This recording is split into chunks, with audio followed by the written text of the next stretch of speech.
Where do you see yourself in 5 years? I hope to be leading a team here. I want to grow with this company. ನೀವು ಎಷ್ಟು ಚೆನ್ನಾಗಿ ಓದಿದ್ರು, ಎಷ್ಟು ವರ್ಷಗಳ ಕಾಲ experience ಇದ್ರೂ ಇಂಟರ್ನಲ್ಲಿ ಕೆಲವೇ ನಿಮಿಷಗಳಲ್ಲಿ ನಿಮ್ಮ ಮೇಲೆ ಒಂದು ಇಂಪ್ರೆಷನ್ ಕ್ರಿಯೇಟ್ ಆಗುತ್ತೆ.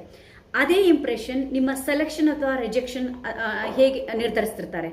ಸೊ ಇವತ್ತು HR ಇಂಟರ್ವ್ಯೂನಲ್ಲಿ ಹೆಚ್ಚಾಗಿ ಕೇಳುವಂಥ ಟಾಪ್ 10 ಕ್ವಶನ್ಸ್ ಮತ್ತು ಅವಕ್ಕೆ ಏನು HR ಎಕ್ಸ್ಪೆಕ್ಟ್ ಮಾಡ್ತಾರೆ ಅಂತ ತಿಳ್ಕೊಳ್ಳೋಣ. ಈ ವಿಡಿಯೋ ನೀವು ಕೊನೆವರೆಗೂ ನೋಡಿದರೆ, ಏಕೆಂದರೆ ಕೊನೆಯಲ್ಲಿ ನಾನು ಒಂದು ಬೋನಸ್ HR ಸೀಕ್ರೆಟ್ ಹೇಳೋಕ್ಕೆ ಇಷ್ಟಪಡ್ತಾ ಇದ್ದೀನಿ. ಇದು ಬಹಳಷ್ಟು ಕ್ಯಾಂಡಿಡೇಟ್ಸ್ಗೆ ಗೊತ್ತಿರೋದಿಲ್ಲ. So question number 1, tell me about your self. ಇದು ವೆರಿ ಇಂಪಾರ್ಟೆಂಟ್. ಇದು ಬಹುತೇಕ ಎಲ್ಲ ಇಂಟರ್ವ್ಯೂನಲ್ಲಿ ಕೇಳುವಂಥ ಮೊದಲ ಪ್ರಶ್ನೆ ಆಗಿದೆ. ಆದರೆ ಹಲವರು ತಮ್ಮ ಫ್ಯಾಮಿಲಿ, ಹಾಬೀಸ್, ಊರು, ಶಾಲೆ ಬಗ್ಗೆ ಹೆಚ್ಚಾಗಿ ಮಾತಾಡ್ತಾರೆ. HRಗೆ ಬೇಕಾಗಿರೋದು ನಿಮ್ಮ ಪ್ರೊಫೆಷನಲ್ ಸ್ಟೋರಿ ಆಗಿರುತ್ತೆ. ಒಳ್ಳೆ ಸ್ಟ್ರಕ್ಚರ್ ಹೇಗಿರಬೇಕಂದ್ರೆ, ಒಂದು ಎಕ್ಸಾಂಪಲ್ ಮೂಲಕ ಹೇಳಬೇಕಂದ್ರೆ ನಿಮ್ಮ ಕರೆಂಟ್ ರೋಲ್, ಒಟ್ಟು ಎಕ್ಸ್ಪೀರಿಯನ್ಸ್, ಪ್ರಮುಖ ಸ್ಕಿಲ್ಸ್ಗಳು, 1 ಅಥವಾ 2 ಅಚೀವ್ಮೆಂಟ್ಸ್, ಈ ರೋಲ್ಗೆ ನೀವು ಏಕೆ ಸೂಟೇಬಲ್ ಅಂತ ಹೇಳಬೇಕು. ಈ ಆನ್ಸರ್ ಸುಮಾರು ಒಂದು 60 to 90 ಸೆಕೆಂಡ್ಸ್ ಇದ್ರೆ ಸಾಕಾಗತ್ತೆ. ಸೊ ಎಕ್ಸಾಂಪಲ್ ಆಗಿ ಹೇಳಬೇಕಂದ್ರೆ, I have 5 years experience in software testing with expertise in Selenium, API testings and Agile methodology. In my current role, I have successfully automated more than 300 test cases, improving testing efficiency. I am now looking for an opportunity where I can work on a larger expertise projects and continue to grow my skills ಅಂತ ಹೇಳಬೇಕು. In question number 2, I'm ready for absolutely everything. why are you looking for a job change? Very important questions. ಈ ಪ್ರಶ್ನೆಗೆ ಎಂದಿಗೂ ನಿಮ್ಮ current company ಅಥವಾ manager ಬಗ್ಗೆ negative ಆಗಿ ಮಾತಾಡಬೇಡಿ. ಅದರ ಬದಲು ಹೀಗೆ ಹೇಳಿ, I am looking for a better learning opportunities, career growth and the chance to work on more challenging projects ಅಂತ ಹೇಳಬೇಕು. HR ನಿಮ್ಮ ಅಟಿಟ್ಯೂಡ್ ಅನ್ನು ಗಮನಿಸ್ತಾರೆ. Be careful with that. Very important. ಕೇವಲ ಐ ಆಮ್ ಹಾರ್ಡ್ ವರ್ಕಿಂಗ್ ಅಂತ ಹೇಳಿದ್ರೆ ಸಾಕಾಗೋದಿಲ್ಲ.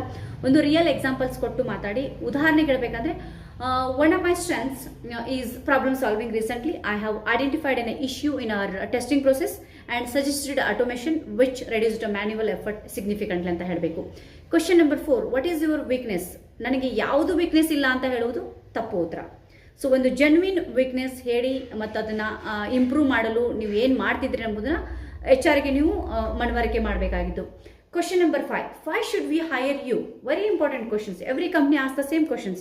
So ಇದು ನಿಮ್ಮ ವ್ಯಾಲ್ಯೂವನ್ನು ಎಕ್ಸ್ಪ್ಲೇನ್ ಮಾಡುವಂಥ ಅವಕಾಶ ನಿಮಗೆ ಸಿಕ್ಕಿದೆ. ರೋಲ್ಗೆ ಮ್ಯಾಚ್ ಆಗುವ ಸ್ಕಿಲ್ಸ್, ಎಕ್ಸ್ಪೀರಿಯನ್ಸ್ ಮತ್ತು ಅಚೀವ್ಮೆಂಟ್ಸ್ ಬಗ್ಗೆ ಮಾತಾಡಬೇಕು. ಕಂಪ್ನಿಗೆ ನೀವು ಹೇಗೆ ಕಾಂಟ್ರಿಬ್ಯೂಟ್ ಮಾಡ್ಬೋದನ್ನು ತಿಳಿಸ್ಕೊಡ್ಬೇಕು, ಅದನ್ನು ಎಕ್ಸ್ಪ್ಲೇನ್ ಮಾಡೋಕ್ಕೆ ಪ್ರಯತ್ನ ಪಡಬೇಕು.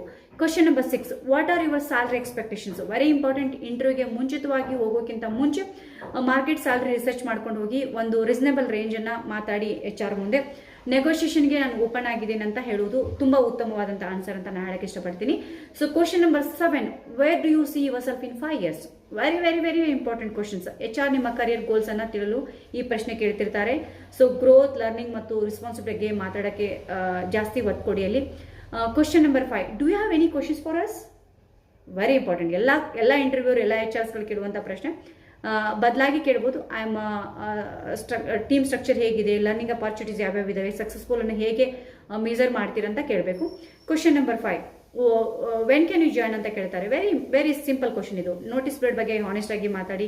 ಫಾಲ್ಸ್ ಪ್ರಾಮಿಸಸ್ ಅನ್ನು ಹೇಳಬೇಡಿ. 90 days ಇದೆ, 60 days, 60 days ಇದೆ, 30 days ಅಂತ ಹೇಳಬೇಡಿ. ರೆಕ್ರೂಟರ್ಸ್ಗೆ ಟ್ರಾನ್ಸ್ಪರೆನ್ಸಿ ಬಹಳ ಇಂಪಾರ್ಟೆಂಟ್ ಆಗಿರುತ್ತೆ. Question number 10, why do you want to join our company? ತುಂಬ ಇಂಪಾರ್ಟೆಂಟ್ ಅಲ್ರಿ. ಕಂಪ್ನಿ ಬಗ್ಗೆ ಮೊದಲೇ ರಿಸರ್ಚ್ ಮಾಡ್ಕೊಂಡು ಹೋಗಿ, ಅವರ ಪ್ರಾಡಕ್ಟ್ಸ್ ಏನಿದೆ, ಸರ್ವಿಸ್ ಏನಿದೆ, ಅವರ ಕಲ್ಚರ್ ಏನಿದೆ, ರೀಸೆಂಟ್ ಅಚೀವ್ಮೆಂಟ್ಸ್ ಏನು ಮಾಡಿದೆ ಆ ಕಂಪ್ನಿ ಅಂತ ತಿಳ್ಕೊಳ್ಳಿ. ಅದನ್ನು ನಿಮ್ಮ ಉತ್ತರದಲ್ಲಿ ನ್ಯಾಚುರಲ್ ಆಗಿ ಮೆನ್ಷನ್ ಮಾಡಿ. ನಾನು ಹೇಳಿದಾಗೆ ಬೋನಸ್ HR ಸೀಕ್ರೆಟ್ ಬಗ್ಗೆ ಒಬ್ಬ HR ಅಥವಾ ರಿಕ್ರೂಟರ್ಗೆ ಮೊದಲು ಇಂಪ್ರೆಷನನ್ನು ಕೇವಲ ನಿಮ್ಮ ಆನ್ಸರ್ಗಳಿಂದ ಮಾತ್ರ ಮಾಡೋದಿಲ್ಲ. ಅವರು ನಿಮ್ಮ ಕಾನ್ಫಿಡೆನ್ಸ್, ಕಮ್ಯುನಿಕೇಷನ್ಸ್ ಮತ್ತು body language and listening skills, positive attitude ಇವನು ತುಂಬ ನೋಡ್ತಿರ್ತಾರೆ. ಇವೆಲ್ಲವನ್ನು ಅವ್ರು ಗಮನಿಸಿರ್ತಾರೆ. ಆನ್ಸರ್ ಪರ್ಫೆಕ್ಟ್ ಆಗಿರಬೇಕಂತೇನಿಲ್ಲ, ಆದರೆ ನಿಮ್ಮ ಕಾನ್ಫಿಡೆನ್ಸ್ ಮತ್ತು ಹಾನೆಸ್ಟಿ ಅವರಿಗೆ ತುಂಬ ಇಂಪಾರ್ಟೆಂಟ್ ಆಗುತ್ತೆ. So be careful while answering. And ಈ ವಿಡಿಯೋ ನಿಮಗೆ ಇಷ್ಟ ಆಗಿದ್ರೆ, ಉಪಯೋಗವಾಗುವಂತಿದ್ರೆ ಲೈಕ್ ಮಾಡಿ, ಶೇರ್ ಮಾಡಿ ಮತ್ತು ಕಮೆಂಟ್ಸ್ನಲ್ಲಿ ನಿಮ್ಮ ಇಂಟರ್ವ್ಯೂ ಕ್ವಶನ್ಸನ್ನು ಕೇಳಿ. ಮುಂದಿನ ವಿಡಿಯೋಸ್ನಲ್ಲಿ ಇನ್ನಷ್ಟು HR ಇಂಟರ್ವ್ಯೂ ಸೀಕ್ರೆಟ್ ಜೊತೆಗೆ ಭೇಟಿ ಆಗೋಣ. Thank you so much. Thank you. Thank you so much for watching this video. Please make sure to like and share. And don't forget to subscribe to my channel.